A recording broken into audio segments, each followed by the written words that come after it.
Hi listeners, Jason here. Joelle, Peter, Haley and I are taking a 5-week podcasting break over the Christmas period to fill our buckets in preparation for what is going to be a huge 2024. For those that hate to go a week, however, without a Psych, Health and Safety podcast, we've got you covered with 5 of our very favourite episodes from 2023. Definitely take a listen if you missed any of these episodes during the year. On behalf of the team, we wish you a happy and safe holiday period and look forward to bringing you more of the very best in Psych, Health and Safety when we return on 16 January. Now, on to this episode.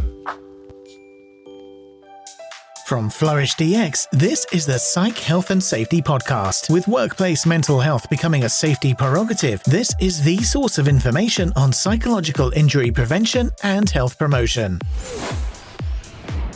Hi, and welcome to the Psych, Health and Safety podcast. My name is Jason and I'm one of the hosts of the show. The aim of the podcast is to rapidly increase the knowledge and application of psychological health and safety in workplaces worldwide. To help with this, we have regular guests from around the world who are leading the way in this important area. But before I introduce our guest and topic for today, allow me to introduce my co-host, Joelle Mitchell. How today, Joelle? I'm okay. We're a little bit frantic around here lately, aren't we?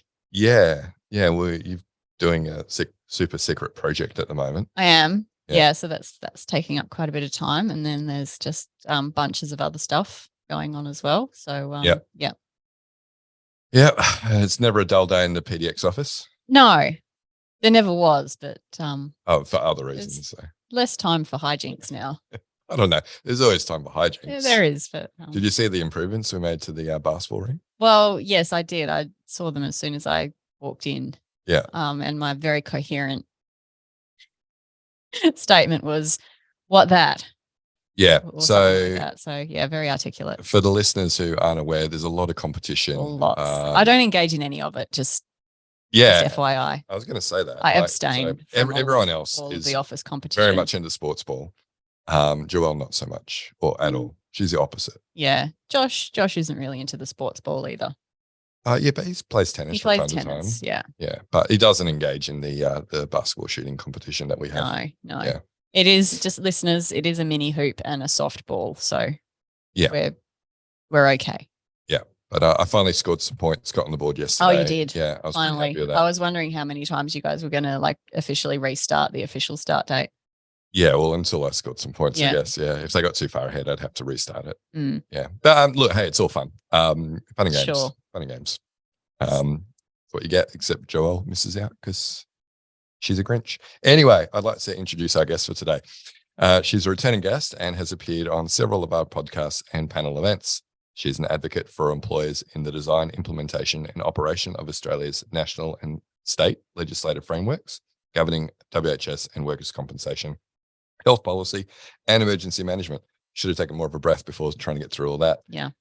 She represents employers on national committees, including Safe Work Australia and the Mentally Healthy Workplace Alliance. She is the Director of Health, Safety, Resilience, and now Digital Policy at the Australian Chamber of Commerce and Industry. A warm welcome back to the podcast, Jennifer Lowe. Thanks, Jason. Thanks, Joelle. Good to be back. You are possibly the busiest woman I know. How do you do it? Well, I must say now I am starting to realise that I am possibly taking on a bit more than I can chew through. So I booked a holiday and we'll see what happens after that. Yeah, so going to Tassie, you were explaining before. So what's that for? Just because this year wasn't meant to be a holiday year financially. We tend to do it every second year. So I thought, given it's local, it doesn't really count. Nice. You're going over some water to get to Tassie, so it's almost international. Almost. Just like going to Rottnest. Yeah, that's right. Yeah. No quokkas. No. Nobody gets quokkas except us. Yeah. So Jen, what podcasts are you listening to lately? Well, I have started a new one, the Financial Review. Bit dry. It sounds fascinating. Yeah. How do I sign up to that one? Oh boy. Damn. It's got to come up with a really riveting, interesting one no one had said before. But well, no one said that before. No, it's good. It gives, brief snapshots into trending issues. And I'm trying to learn all about AI and chat GBT. So it's very good for that. our CTO has a podcast around the machine learning and stuff that we might be able to suggest to Jen. What that he does? He That does he was listening to. I was gonna say. Not that he's on, that he was listening to. Yeah. Okay. Yeah. Anyway, yeah, fair enough. Good.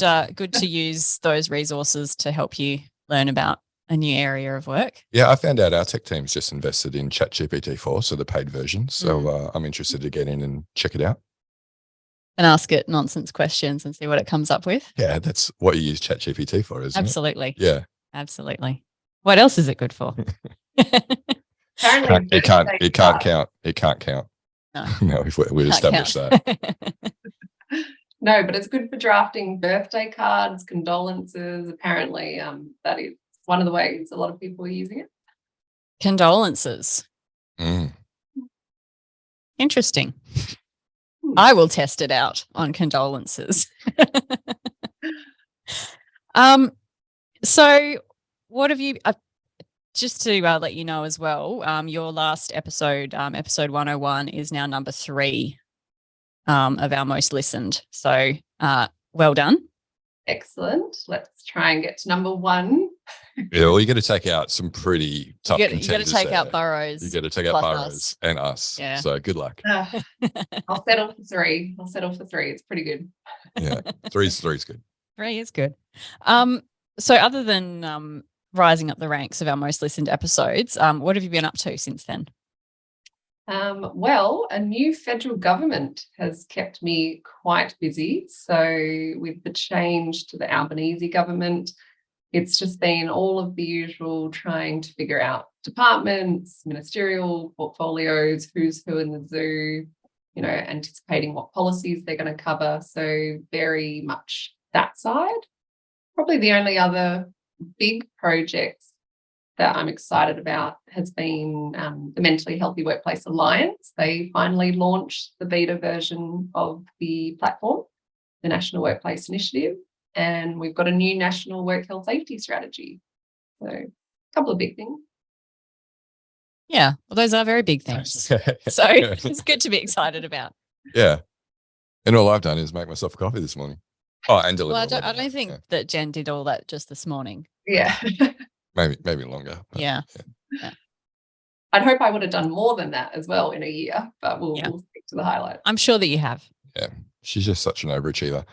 And speaking of overachieving, your role has actually increased, right? Your portfolio. So it is Director of Health, Safety, Resilience and Digital Policy. So what does that role entail for the Australian Chamber? So really it came off the back of the Optus Medibank scandals, all the interest in cybersecurity. I had already covered to an extent resilience, so emergency management, natural disasters. Cybersecurity does tend to sometimes come under the resilience banner. So they thought, that's a good fit. And, I wanted a new challenge at the time. I thought, COVID's settling down, but I've been involved in all these new areas, supply chains, treasury, all sorts of policy topics I haven't necessarily done before. So I thought, why not? Data, digi, cyber, at least no one quite knows where the regulation's sitting. So I'll be learning with everyone else in that respect. So it was a good opportunity. Yeah, you're definitely future-proofing yourself going down the digital route. But interestingly, we had a networking event with Andrew Barrett presenting just recently, and unfortunately you couldn't come because it was budget night. But I was speaking to someone who also works as a health and safety professional and has been given digital under their portfolio as well. And I guess from my own understanding, it does make some sense. I mean, we have ISO 27001 that we're certified to. It is a management system specifically for information security. And, that's where I saw the relevance and value of ISO 45003, understanding, well, this is actually something that fundamentally changes the way you operate as a business and protects against nasties, right? So, it's about risk management, continuous improvement, right? So, any risk or health and safety professional should be geared towards it. But obviously there are a bit of a learning curve, like you say, with learning about some of the technologies and what are some of the standard hazards or controls or, issues associated with that kind of area. Yeah, I think it's a natural transition, as you say, risk, safety, risk management more broadly. And certainly, one would hope we're dealing with a lot of data as safety professionals, looking at the evidence base. So there are a lot of synergies there. And AI and, robotics, that's an emerging space in health and safety. So, yeah, really interesting. So Cameron Stevens was on our podcast just recently, maybe an episode or two before this one airs. Have you caught up with him yet? Because he seems to be the local, and in fact he is local Perth, tech guru, safety tech guru. No, I think I did try and reach out and we couldn't land a time. And then life took over and there was some hectic period, but you've just reminded me. I will write it down and reach out again. Yeah, definitely worthwhile. You'll be able to cover a lot of ground in a very short period of time with Cam. Yeah, he's doing some interesting stuff for sure. So last time you were with your number 3 rated episode, talking about the new model psychosocial regs. So maybe can we have an update of what's happened since then? Which of the jurisdictions have adopted them? What do we know about what to expect next? Yeah, so with the regs, as anyone who works in policy would well appreciate, things move very slowly. So although I guess I'd hoped, and I know a lot of others would have hoped, that given the model regs were published, it would be a fairly straightforward, quick process for the jurisdictions to adopt it. That hasn't been the case. We've still got 3 jurisdictions who are yet to adopt the regs in whichever form. So ACT, SA and Victoria are still to adopt the regulations. And then we've also got 4 jurisdictions who are yet to look at adopting a code or having some sort of psychosocial code because they tend to be paired together. So I think last time when I was talking to you about the regs, one of the big deviation points, I guess we could call it, was the hierarchy of control. So I am definitely going to cover that in more detail during this talk because it's just coming up all over the place. But in terms of that, the model regs, just to recap, deliberately excluded the hierarchy of control. So it refers to part 3.1, which normally would include Reg 36, which is hierarchy of control, but they deliberately exclude it. Some of the jurisdictions, so Queensland, ACT and the Commonwealth, have moved to reincorporate it. So their regulations actually bring in the hierarchy of control again.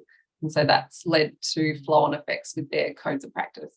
So they've had to then explain, how do you use the hierarchy of control in this context because the model code and the model regs don't talk to it.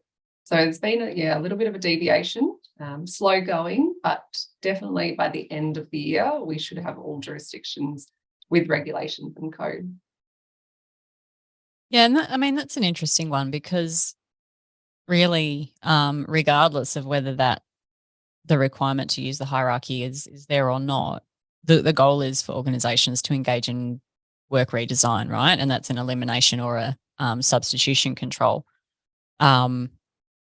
So even in absence of that requirement for using a hierarchy of controls, that's still sort of the approach that is that actually explicitly outlined in the code of practice. I think it is, isn't it? That should be the approach taken.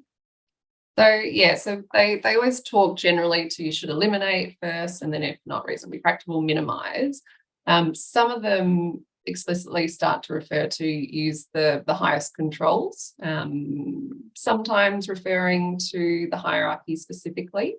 But what is really interesting and why I guess I wanted to talk about work design today, and I'm glad you brought it up, is because work design's kind of snuck under the radar.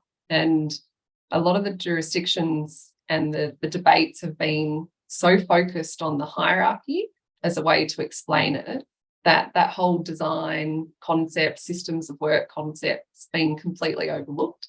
And we're actually finding that that's where a lot of the feedback from employers is. where they're saying, please explain how this concept of design of work fits in. It's mentioned here and there, but no one goes into any detail. And then you've got the hierarchy that doesn't mention work design. So what's going on? Please explain. Yeah. And so the Queensland Code of Practice does go into some detail around sort of the work design being equivalent to or the same as a substitution level control. So I think that's probably like for me, that's been helpful when I've been talking to people in health and safety functions to say, well, this is sort of the equivalent, and then they're more accepting of that as a control. But then it's more around explaining why that's not an admin control, because a lot of the time it looks like an admin control. Exactly. Yeah. And now broadly, I guess we're trying to reset and say, before you even get to the hierarchy or that, debate about where it sits, we tend to bypass eliminate, because the hierarchy is when you're looking at minimizing risks. But for work design, it is the best way to eliminate risks in psychosocial space. So that's something that, again, I'm trying to really bring back to the attention of, practitioners, employers, is you can't bypass the eliminate stage, because work design or redesign is a prime opportunity to be able to eliminate. And then, as you start to go into the minimize, I think some of the other codes are actually using the more, traditional, the SWA version of the hierarchy, where you have substitute, isolate, engineering on the same level. So in that respect, work design, you could consider, tackles all three, substitute primarily, but then it can come in for isolate and engineering. So it's really trying to talk people through, don't get caught up on, using the hierarchy or work design, but be reassured, if you are in a jurisdiction that's stipulated you must use the hierarchy, that there is that recognition that if you're doing good work design, redesign, you'll still be compliant. Because that was another big fear that employers were having. They were going, if we get these human factors, ergo people, for instance, in, and they're talking about redesign and work design, are we still going to be compliant when it's talking about the hierarchy? And there wasn't that connecting the dots. So it was that's probably been a very confusing aspect of the new regs for people. Yeah, and it's good that that's being unpacked now, I guess. And then there's things like the body of knowledge on work design as well, a book of knowledge, sorry. Yep. But how, I guess, broadly are businesses responding beyond the confusion around the hierarchy of controls? How are they responding to new regulations and codes and the different approaches in the different states? So I guess it depends what size business you are, what industry you're in, and what jurisdiction you're in. So we're seeing very, very different responses. You sound just like Joelle. You do. It depends. That's my answer to everything. Yeah, we always qualify. so give us some, I guess, idea of, I guess across the different kind of sizes and industries. So big end of town, as you would expect, had already probably been tackling this pretty well, have consultants or in-house expertise. They had most likely been looking at ISO 45003 and getting a good steer from that. Then, cross-checking against the code. And then when the regs came in, it was more a matter of double-checking, what we're currently doing, is that sufficient, or is there anything that we have to address specifically just to make sure that we are being compliant with expectations. When you start to get into the SME side, small business owners still don't know what psychosocial means. So very, very different for them. We did a survey last year where we looked at understanding of psychosocial. We asked questions around, the term versus things like, do you have specific systems for bullying or harassment? And we started to pick out different psychosocial hazards and testing, awareness of that. They're pretty good on the more obvious physical ones like bullying, aggression, violence, or work environment equipment, because they've been done for a while now. We're building up a good maturity across the board in terms of addressing physical hazards and risks, although still a long way to go. But yeah, certainly the terminology is so new. The availability of guidance that was digestible was not there. So a lot of SMEs have just been, going, yeah, we're doing something on mental health and thinking that's sufficient around psychosocial, or they're trying to pull, a checklist or something that says psychosocial on it and not necessarily understanding, what it is, what it looks like. Probably the biggest one, and I'm sure you've seen this as well, is people jump straight to the list of hazards. Yeah, and we're seeing some wellbeing vendors out there actually giving some very bad information to organisations. So saying things like, wellbeing champions are a way to address your requirements under the regulations, or psychological safety, as in the Amy Edmondson variety. Like if you just foster psychological safety, you're meeting your requirements under the regulations. So unfortunately, there's some bad advice going around as well by probably ill-informed vendors in this space as well. Yeah, and that would probably be where I would like to change the mindset. So and even the code, so reflecting back now, and time is moving very quickly. But obviously the model code was written a couple of years ago now, and you can see a pretty big difference when you compare that code to the more recent ones like Queensland or, the ACT draft. If people have seen it, New South Wales is also getting a little old in thinking. So our understanding and the way that we're tackling it, particularly from a regulator perspective, is evolving very quickly. But for those who jumped on it in the initial, wave and promotion, and who might not have checked back in, it is very much like, here are the hazards, off you go, look at them one by one, do a plan for each one individually, and then you're good to go. And so this is why I'm on such a big crusade about work design, because when you realize that they're starting from that point of view, work design, systems of work is never going to come up.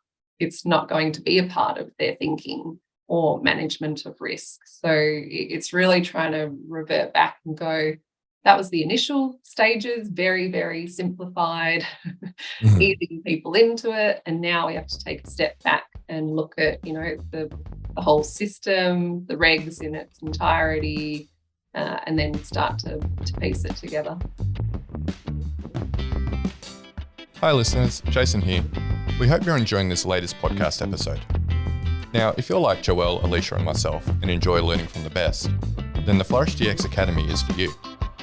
The Academy includes free e-learning courses on the ISO 45003 standard for psychological health and safety at work, and associated topics such as how to conduct a psychosocial risk assessment and how to create the business case for psych health and safety. All courses feature high-quality videos, downloadable resources, multi-choice questions, and a downloadable training certificate on completion. Take your learning to the next level with all Flourish DX Academy courses included within the Flourish DX mobile app. Select podcast episodes from the Psych Health and Safety podcast and sister podcasts from Canada and the USA are also included. Get started with Flourish DX for free at www.flourishdx.com/get-started. That's www.flourishdx.com/get-started. Now back to this episode. Yeah, and that's, a learning curve for both the regulators, I guess, as well as the companies that have to adopt the regulations. Yeah, definitely a learning that hopefully Safe with Australia will take forward in terms of these emerging areas. So we have a few, green economies coming up, gig economy is still there. So as we're developing regulation or policy for these emerging areas, we're going to have to be more aware that it's moving so quickly, and we need to be responsive and really think about how we want to introduce these new concepts to workplaces to make sure we're not going to embed an oversimplified version early on and then not be able to shift that thinking and bring them along on the journey.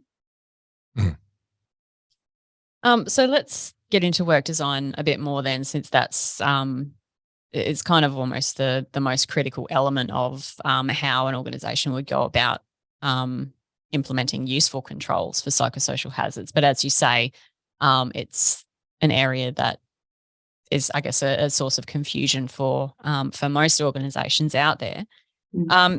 So maybe can you explain what work design means and sort of in the context of psychosocial hazards in particular? Yeah, so it's not a new concept. So anyone, particularly in human factors, ergonomics, psych fields, will be very familiar with it, or even, you know, in general safety by design has been around for quite a while now. When we start to look at it more from a psychosocial perspective, you've got, again, probably 3 layers. So you're looking at the academic layer, the body of knowledge type, you know, what's the research, the models, so the resources, demands, models, all those theoretical, you know, research papers that have come through since the 1970s, if not earlier. And then you've got the regulator perspective and what's in the regs and the codes. So in terms of that, I just thought I'd bring up Sharon Parker's definition as, you know, one of those authors to actually try to put a definition down on what work design is. So the content and organisation of one's work tasks, activities, relationships and responsibilities within a job or role. And then when you look at the regs, they're really talking about it in terms of the design of work, including job demands and tasks, and the design, layout, and environmental conditions of the workplace. And then they talk to relationships, plant structures, etc. So there is similarity there, but certainly it will be different if you're approaching it from an academic perspective versus coming to it fresh and looking at the regs and code. Yeah, so also I think it sounds like there's a fairly significant difference there where Parker's definition seems to be really focusing at the individual level of analysis, whereas the regs are looking at it more from a global or group level. Yeah, and we, you know, best practice would be look at it from both and really all 3. So organisational level, team level, individual level. I know the regulators want to typically steer you away from individual level, but we know there are really useful tools when you look at specific job task analysis or, you know, specific cognitive demands of tasks that can really highlight for you different work design issues and help you identify problems. So I'd be saying, you know, we really need to look at it from all 3 levels, and we've got tools readily available to look at it from all 3 levels. Yeah, I guess it's the when we think about individual level approaches, we tend to think about responding and reacting. Yeah, once somebody's already unwell, what do we do around that? Or yeah, how do we upskill them or train them to manage the hazards that we are exposing them to better? Whereas if we're actually talking about that individual level preventative controls, it is, as you say, around actually doing some job analysis, understanding what are the demands of this role, and exploring, sort of where are the boundaries of this role? Is there overlap or conflict with other positions and that sort of thing? So you are, I guess, you're looking at the individual, but you're also looking at them as part of that network. And that type of job analysis can then also be broadened across a group as well. So it's not necessarily just limited to the individual, but to sort of everybody who's performing that role. So it does, cover, I think, both the individual and the group level in that sense. Yeah, and one of the ways I like to approach it is to clearly explain you can use work design, redesign to both identify and control risk, because most people jump to control, and really when you look at the codes, it is mentioned just in that kind of controlling risk area, but it's really good as an identification tool. And certainly the work design, principles is trying to shift to that systems thinking. So really looking at the interaction of everything, the person with the environment, the tasks, how the organization as a whole works, how the individual fits into that web of activity.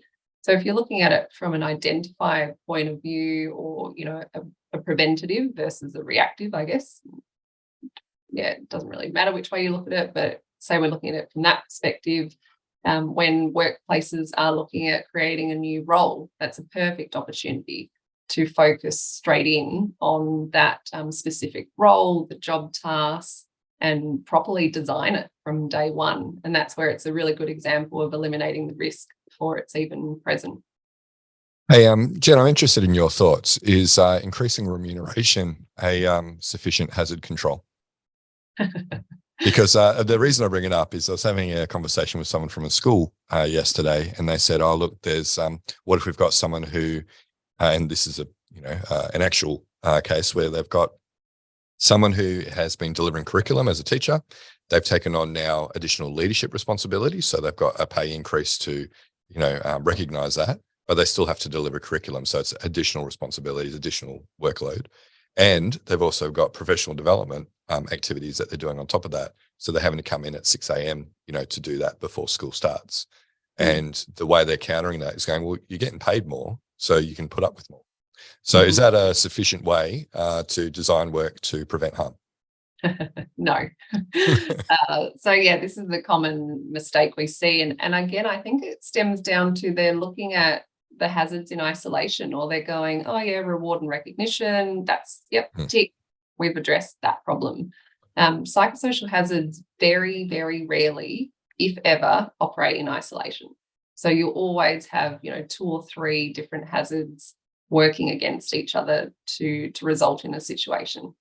So in that case, as you said, it's the hours, it's the workload, it's the reward and recognition, all of these things. So by just looking at remuneration, you're not necessarily going to hit the other issues. So and that it is a common problem. Yeah, and that's it, right? So working 60 to 80 hours a week for most people is unsustainable. Not everyone can be a superhero like Jen Lowe. Not everyone has capes. Not all superheroes wear capes. My answer to that question, Jason, would be it depends. Yeah. Because if you are, for example, working, I guess, or the work that you're doing versus the pay that you're getting equivalent to or in comparison to other people in your organization, if there's a disparity there, then that is an organizational justice issue. And so in that case, if you're increasing somebody's salary so that they're then at parity with, I guess, other people who are doing equivalent levels of work in the organization, then that would actually be a risk mitigation or a hazard reduction strategy, because then you're taking away that sense of injustice. Yeah. So it's not a way to address workload. Yeah. But from other in relation to other hazards, it could be a reasonable control. Yeah. So what I was considering there is, like you say, there is an improvement potentially in organizational justice. Obviously, reward is increased. But like working hours significantly are increasing. Yeah. So you can't danger pay your way out of hazards. Yeah. But we do see that, right?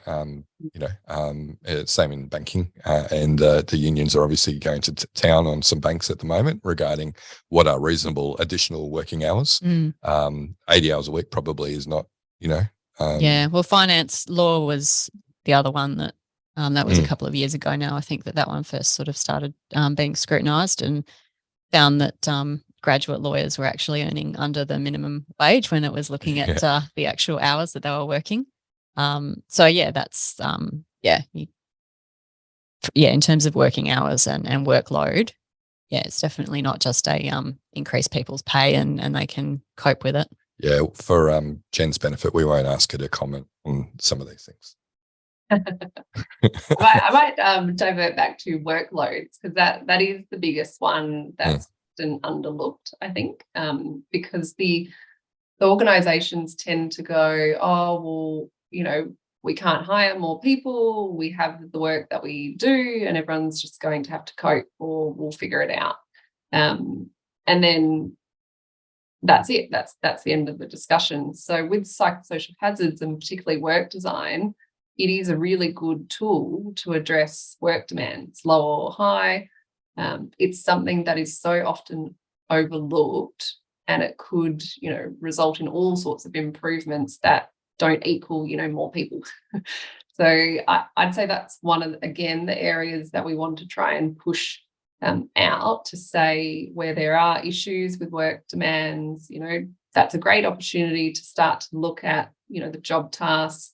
Let's go through, what are you actually doing? So there is also that, what are you meant to be doing on paper versus what are you actually doing? And often even that conversation alone, where the manager's, checking in to say, tell me what you're actually doing in a day, in a week, can identify a whole range of issues, because what the work is in practice might look completely different to how it is described. And then we get into things like role clarity, ambiguity, and you can start to identify other problems.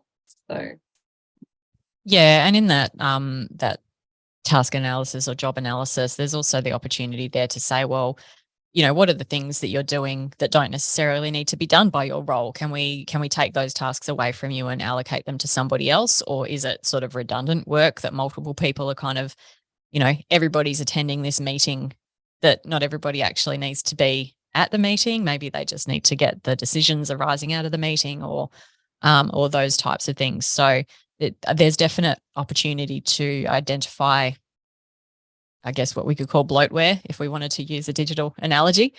So yeah, all of that maybe unnecessary bureaucracy that's clogging up people's capacity from what it is that they're actually there to perform. And, practically that's something we've been doing internally, right, lately in the last couple of weeks. So I got Joelle we're thinking about workload allocation. Obviously, we're getting a lot more client work these days in light of the regulations. And we, want to make sure that we actually have capacity to deliver and make sure we're not overloading our important staff and valuable staff. So Joelle went through and go, well, this is what a typical week looks like for me. And through that process, we're able to go, well, actually, you know what? I reckon we can get someone else to do that bit, or that's actually not important. So you can probably take that out of your requirements. We did eliminate some people having to attend meetings that just weren't, necessary for them. And it was just, extra time spent that they didn't need to. So, and then, doing things like going, well, let's forward project, where people are going to having to be doing client work. And let's make sure, because we know that there's stuff that comes in last minute, that we don't overload people to 70% capacity in planned work. So we've got that extra 30% of additional capacity as required. We've been doing some, interesting things, practicing what we preach lately, putting in controls to address some of these things that we know are significant hazards. Yes. Yeah. It's an example of, it doesn't need to be complicated. And I think the problem is, we say, job task hazard analysis, and people go, oh, wow, that's scary. That must be a very complicated process. But it's not. It's really what you've just described, sitting down, having a conversation, working through, and really every manager worker should be able to have those conversations quite easily. So it's not something to be scared of. And I think that's the real perception issue we're coming up against in space. Yeah, much easier to or beneficial for everyone, I think, to rip the Band-Aid off, if you like, and have a look at what's underneath, rather than putting your hands over your eyes and going, well, I don't know what's going on, and I don't want to ask the question because I'm scared to know the answer. Yeah. So, the regulators are obviously doing a lot in every state in this space. What resources have you seen that are available that's worthwhile for people to look out for? So in terms of work design, systems of work, there isn't actually too much. So it's something that I know I've been looking at and wanting to create more user-friendly resources for employers. There is, as we talked about, the body of knowledge. So that chapter is really good, but it is a very academic heavy type perspective. So not something a small business owner can pick up and readily understand, but it is good for, practitioners or professionals who want to read more about work design. Then you've got the people at work stuff, which again, there's all sorts of different tools out there. Comcare has been doing a little bit around work design, but very much trying to introduce the concept. So really early days there in trying to just break down, what is work design? How can we use it to address work demands? Those kind of things. So they'll likely be coming out with more and more materials to start to build that up. But it is an area that I'm trying to work collaboratively with the regulators on, because I think there is a real danger that they could go off in all different directions. So, like the hierarchy, if people try and articulate the hierarchy in more detail, we start to get massive differences in how it's explained, what constitutes an engineering control for someone might be, isolation control for someone else. So there's all sorts of issues there. I see that we could have that same problem with work design, even trying to settle on a definition across the board. So it is an area that, even though there's not much out there yet, I'm hopeful that behind the scenes, talking to a couple of the regulators, that we'll be able to get some fairly consistent guidance out there shortly. Yeah, and that's important, particularly with those PCBUs that are operating across different jurisdictions, right? I know a lot of them are worried about having to have significant differences in how they operate in Victoria versus in other states. It just increases the complexity of compliance. Yeah, in a nutshell, though, I'd say you can't really go wrong if you're starting with that systems thinking work design. And then going, how can we use that and through the life cycle of work or projects, and, how can we eliminate risk? And then it doesn't really matter if you stick to design or start to deviate to hierarchy of control. At least, you're going to cover most bases that way because you're using a framework. And that's what these things are. They're, a methodology, a framework to make sure you're going through the possibilities, and there's some way for you to make sure you're looking at all the controls, which one's going to be better, that kind of thing.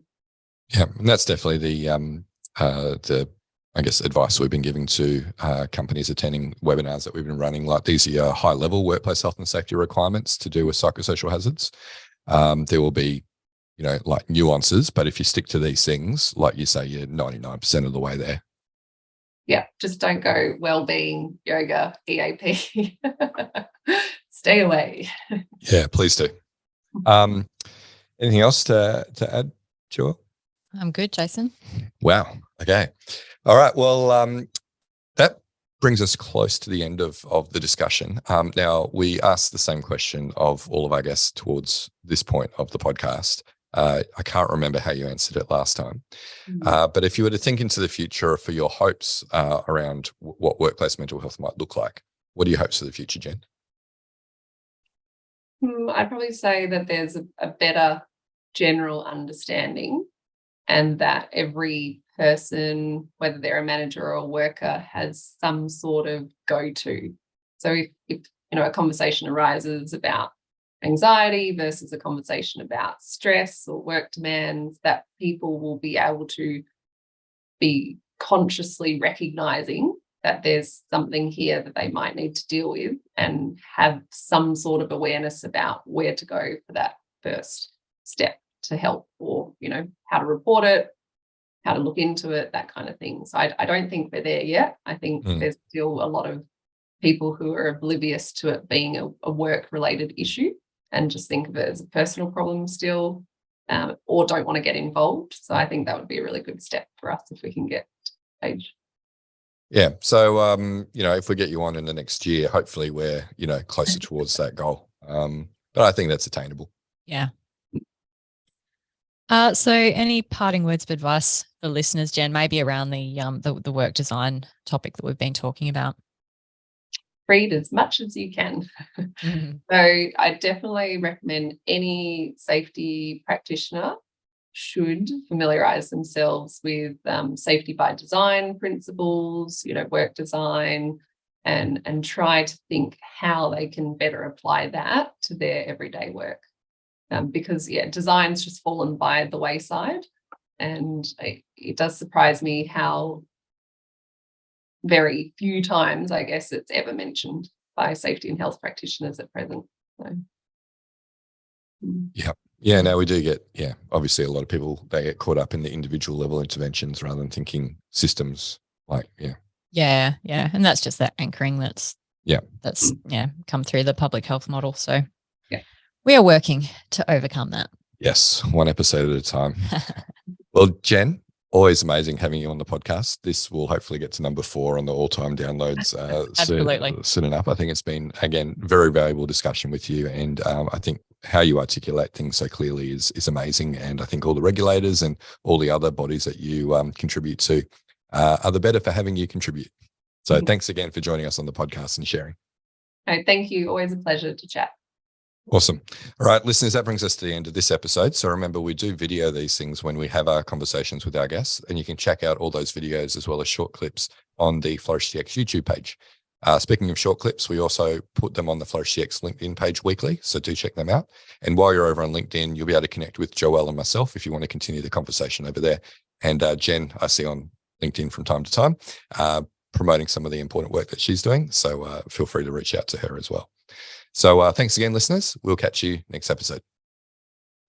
You've been listening to the Psych Health and Safety Podcast. To stay up to date with the latest on psychological injury prevention, follow Flourish DX on LinkedIn and subscribe to the Psych Health and Safety Podcast at www.psychealthandsafety.com.